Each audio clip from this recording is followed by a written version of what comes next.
Hello, my name's Dave and welcome to Produce at Home. So in this little video, I wanted to share a little bit of myself to you.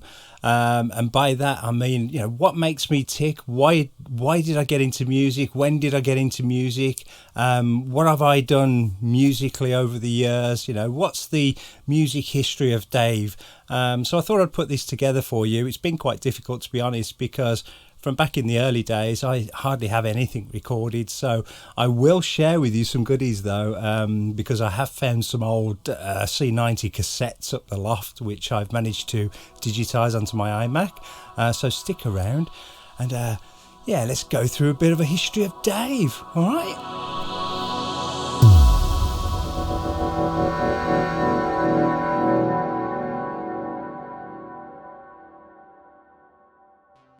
Okay, let's get into this then.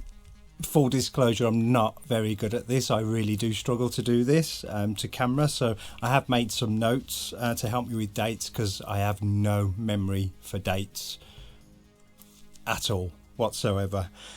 So growing up in central England in the 80s, the thing that got me through school and quite a lot of crap back then, let's just say, was music. So I learnt music at school from a really early age. I absolutely loved the music lessons and the music teachers, and I taught myself to play piano growing up. And the first keyboards that I got, I think I had a little Bon Tempi when I was a little nipper, and then I went through the Casios and things like that. But I started to get a lot more technical. So a piano for me is just brilliant, absolutely brilliant. It was always something I loved to do because you could just walk up and start playing. But I wanted to get more technical, and synths were going massive at the time, and I just couldn't afford one when I was at school. So I never really got a good synth until I was, out of school and started to work.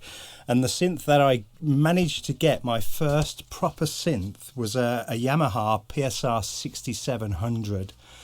And my God, my world opened up. So that synthesizer, I'll put some pictures up here. What it allowed me to do, I already knew how to play at this point. Play okay.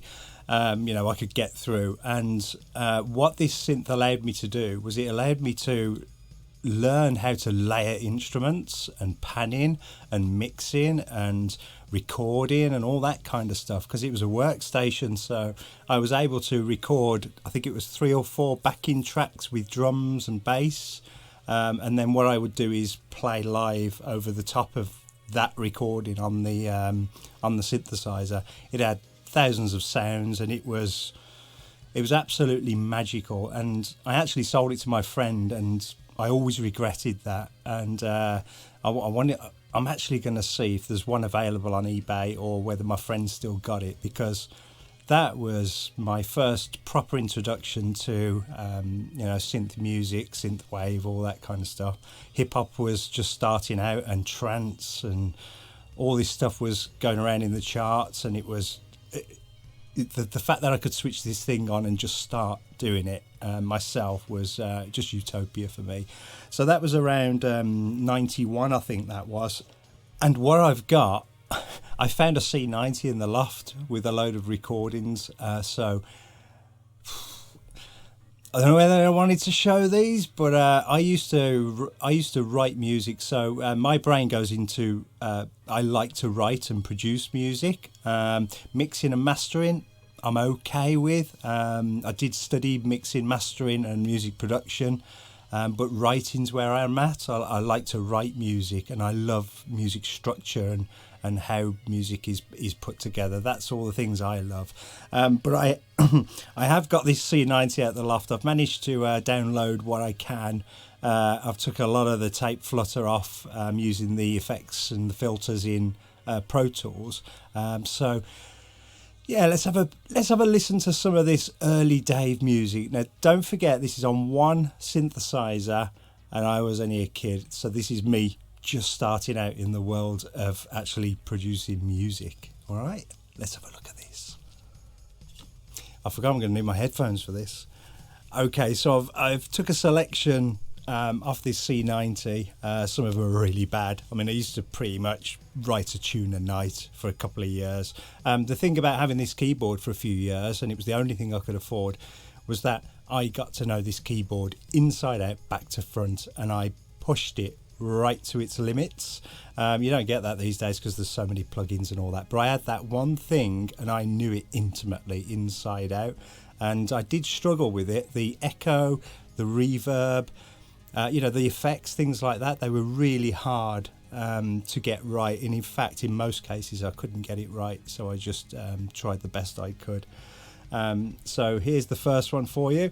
So remember, I was learning layering. I was trying to teach myself how to layer stuff. Let's have a listen to this.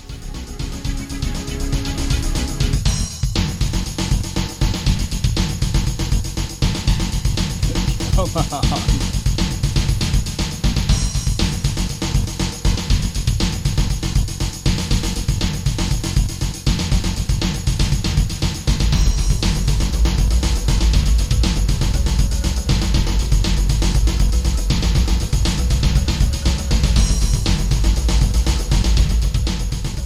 What I'm going to play of that one. Okay, so me trying to get the hang of drums, all that kind of stuff. This is all done on one synth, don't forget. And then there was this little beauty. I've got no names for any of these songs. This is called Song 2, okay?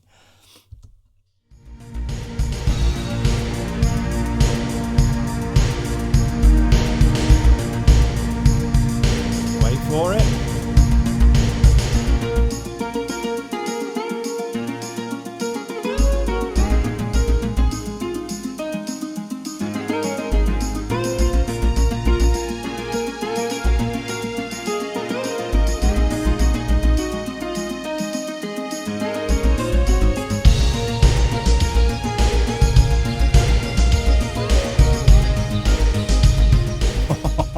I still love that.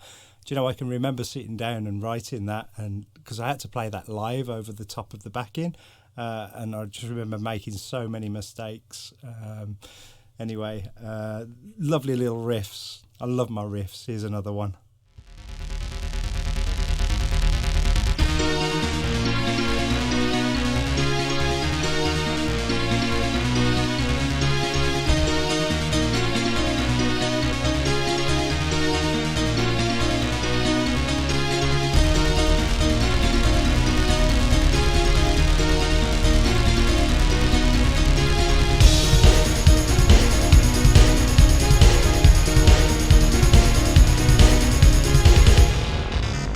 I love that so much.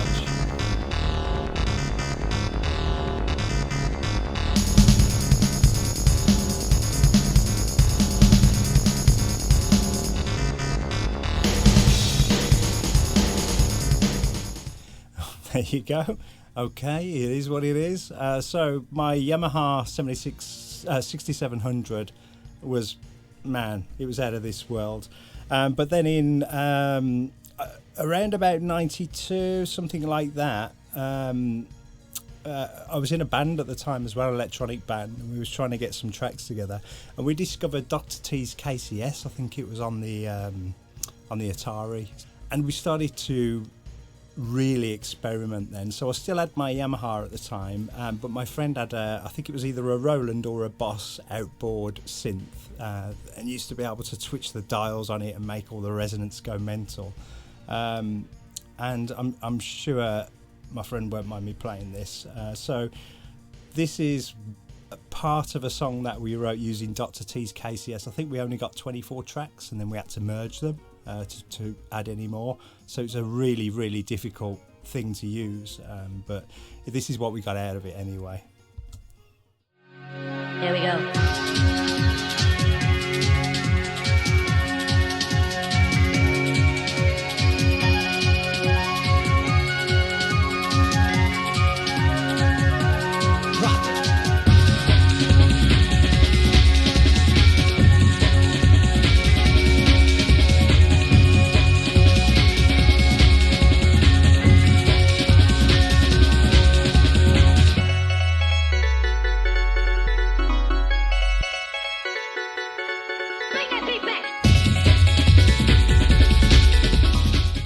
So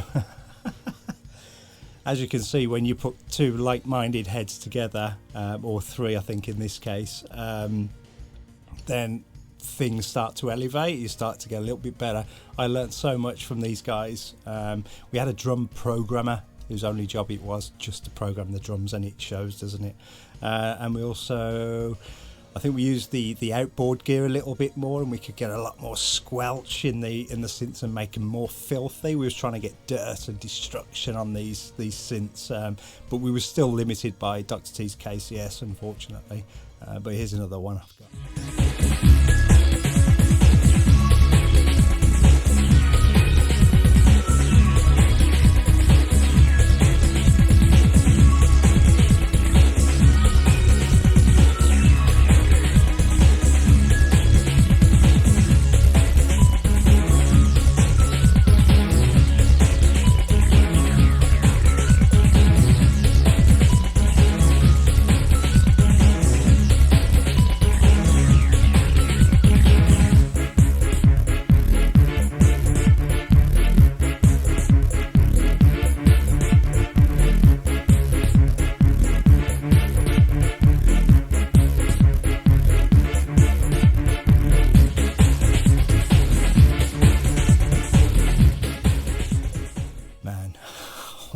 God, that brings back some memories, good and bad, unfortunately. So that was his little dance band I was in. That's all I could find that's been recorded from there. We should have been signed up, should we? In fact, at one point we was signed up to a record company, and the deal that we got was so bad. I mean, I could spend another video just explaining the deal we had. It was so incredibly bad that we decided the music industry wasn't for us, and we just disbanded, which was, looking back now, oh man, that was a shocking mistake. But unfortunately I've had to live with that for all my life so far. But that's what happened with the dance band. And we used to I was in other bands as well, so I used to tour around in other bands. I was in a rock band and another dance band, and we used to do some raves and illegal raves and things like that in the 90s. But then Cakewalk came along, and Cakewalk Sonar, and I don't have any recordings, unfortunately, from my Cakewalk and Sonar days, because my PC that I had at the time exploded, and I lost the hard drive, so I lost everything I'd done on that, which is a damn shame, because you could have seen how I was progressing in music as I was learning more and more, because there was some really good stuff on there. I haven't been able to recreate it either, which is a damn shame, but there you go, onwards and upwards. And then in 2009 was the first time that I managed to get Pro Tools. So family got in the way a little bit, and life, you know how life happens. I had to go out, work. So musically, you know, in them days, it was really tough to spend any time on the music, and I just didn't have the gear. I didn't have the money to buy the gear. So I was, you know, out busy earning a crust. And then in 2009, I managed to save up and get myself Pro Tools 8. I got a little interface and a little synth, and from then on, I'm going to say I haven't really looked back. So I've been using Pro Tools 8 and Pro Tools 10 and Pro Tools 11 since then. I've been doing little bits of writing for other bands, produced quite a bit of music using my little setup for other local bands over in Birmingham, Warsaw, the Black Country, places, and as far as Manchester, I think. Only amateur bands though, nothing professional. But all the time I've been learning, and I'm finally at the point now where I'm at Pro Tools 11, and I've got my DigiDesign interface. I've got another video on the current gear I've got with my Native Instruments stuff, and it's only been in recent years, so probably the last 5 or 10 years, that I've circled back round to seriously looking at audio again, audio production, music production, all that kind of stuff. And so this is what I've been doing since all that. Okay, so one family, a couple of big jobs. All of a sudden, it's 2012 for me, and I didn't have an outlet for any music. I was doing some writing at the time for other people, but I wanted to push my stuff out there and share it, with the world if I could. And I discovered the way to make a YouTube channel. So back in 2012, I actually created The Thorpster, which was my first YouTube channel, and it's still running. I still post on there, although I haven't posted for a while. And I've got on there, it's a mixed bag of DIY. I built my my keyboard desk, my speaker stands, my acoustic panels, my cloud setup.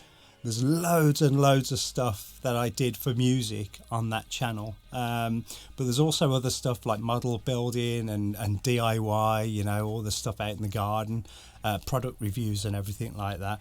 And that channel's done really well. So it's got about 3,500 subscribers, and I still regularly interact with people on that channel. So I ran The Thorpster. Please pop on over there, pick any video on that channel, and you will find original music that I've created in this room specifically for the videos on that channel. So even if it's a DIY video, the music that you hear on there is all original music that's created here. So if you want to go and check out some cool new music, then pop on over to The Thorpster. The only problem I had with The Thorpster is I didn't know where the audience was coming from or what they was there for. I didn't know whether they was there for the DIY stuff, the product reviews, music, model building. I just didn't know. And also, after 20 years, I hadn't owned a bike for 20 years, so I decided to buy a motorbike. And my son was getting to the age where he wanted to come out on the back of the motorbike with me. So we wanted to go touring around the UK. So 2 years ago from today, so I'm writing this at the end of 2022, 2 years ago today, I found another outlet for my music, and I made this happen.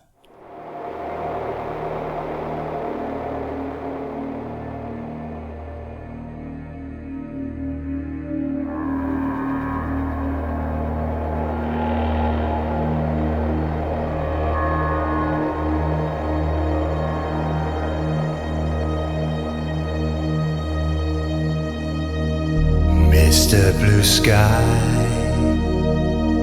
please tell us why you had to hide away for so long. Mr. Blue Sky, please tell us why you had to hide away for so long.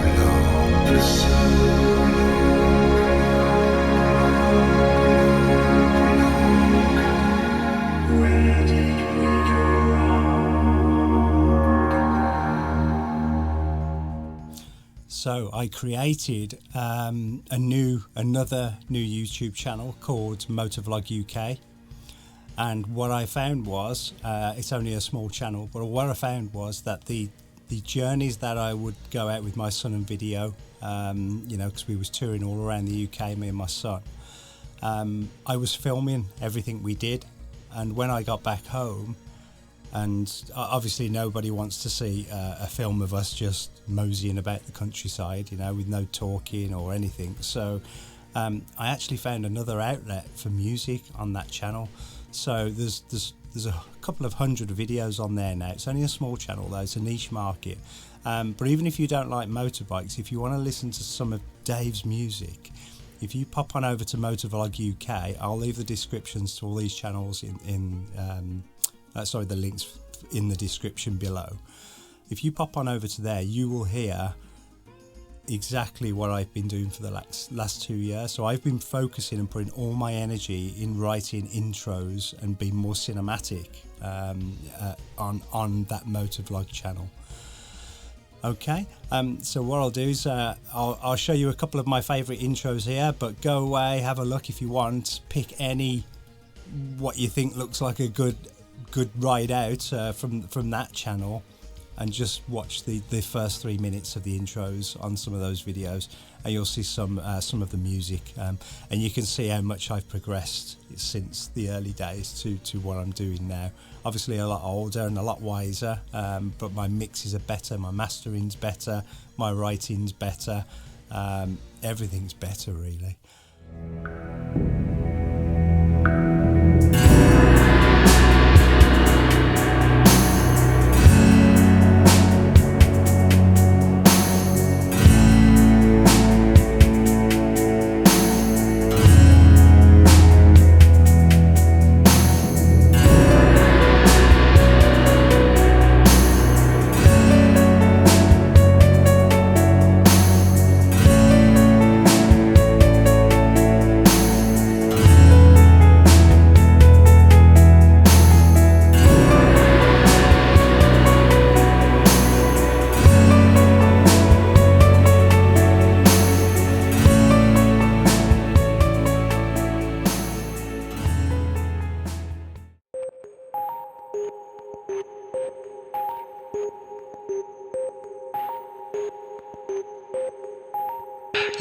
Yo, this is how we roll.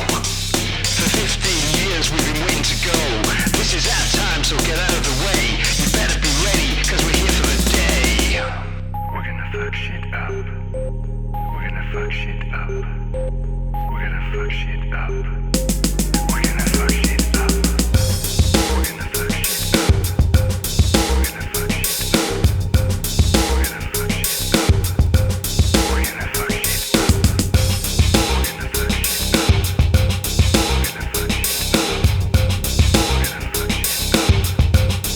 We're gonna fuck shit up.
So that's where I am right now, and a couple of months ago I decided to create yet another channel, so this channel called Produce at Home, and everything that I've learned over the years and all the mistakes I've made along the way, I thought what a great opportunity YouTube is for me to share that with anybody who wants to have a watch and a listen.